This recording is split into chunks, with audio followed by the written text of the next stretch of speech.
ओम शांति।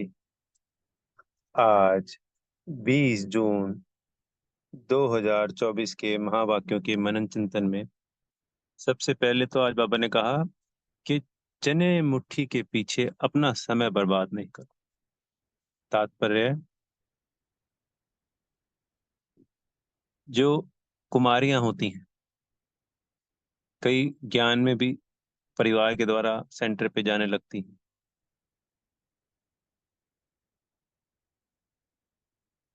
ज्ञान को अच्छी रीति समझती जानती हैं, पर पैसा कमाने की खातिर पूर्ण रूप से समर्पित नहीं होती, बाबा के संपूर्ण मददगार नहीं होती।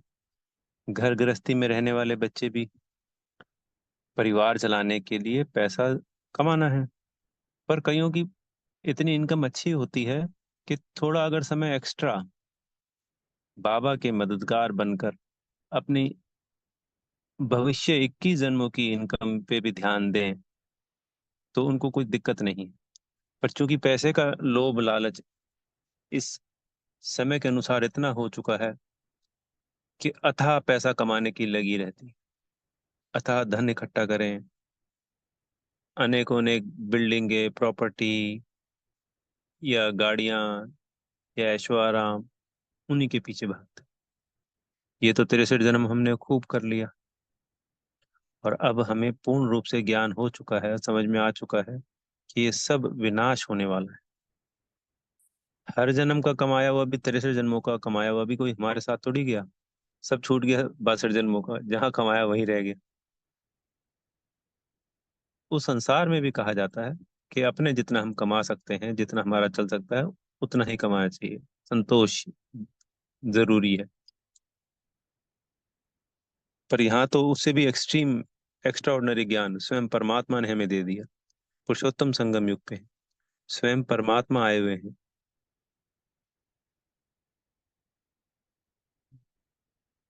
विनाश का पता है, स्वयं की मौत का भी नहीं पता वो कब हो जाए।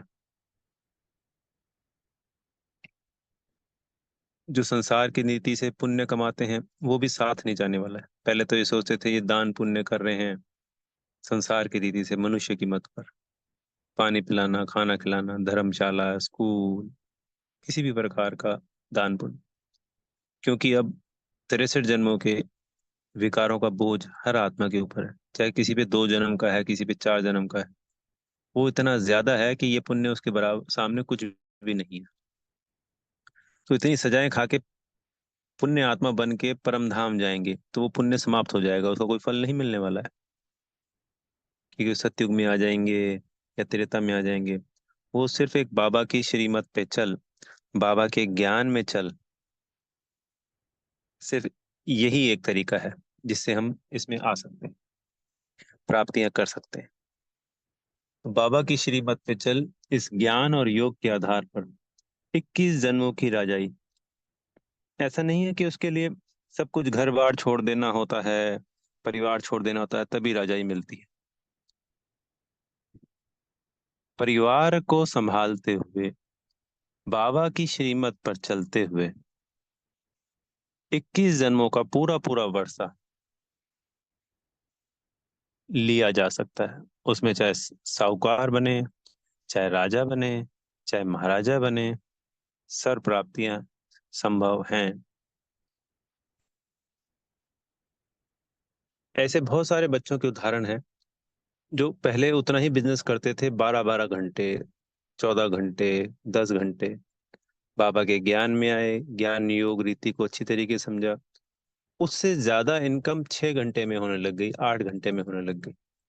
तो उन्होंने वो जो बाकी का समय है वो ज्ञान योग, धारणा, सेवा, स्थूल सेवा, सूक्ष्म सेवा, बाबा की मददगार ज्ञान को फैलाना, उनमें समय लगाना शुरू कर दिया।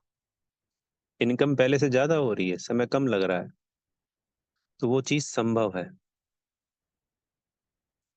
पर कई बार क्या होता है, लालच बढ़ जाता है, ध्यान ही नहीं देते, इनकम बढ़ती जा रही है, बढ़ती जा रही है। तो वो समय जब पहले 10 घंटे लग रहा था तो अब 10 की जगह 11 घंटे व्यापार में लगाने लग गए। तो वो चाहे लाखों है चाहे करोड़ों है, सब यही विनाश होके खत्म हो जाना है। तो ये शिक्षा सभी बीके बहन भाइयों के लिए है, बच्चों के लिए, बाबा के बच्चों के लिए है। और संसार में भी किसी को हम ज्ञान दे रहे हैं और उसको अच्छा लग रहा है, समझ में आ रहा है, तो उसके लिए भी है।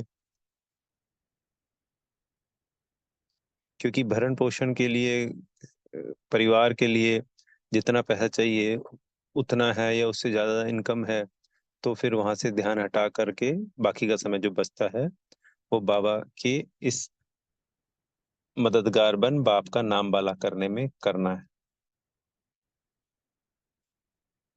फिर बाबा ने आज बहुत सुंदर बात बताई कि हमें कैसे पता चलेगा कि हम इस ज्ञान योग में आगे बढ़ रहे हैं। कभी कभी ऐसा लगता है ना, अरे रोज वैसे ही हो रहा है, हमें तो पता ही नहीं चल रहा है क्या प्राप्तियां हो रही हैं, कुछ महसूसता ही नहीं हो रही है, अनेक अनेक बातें निकल के आती हैं।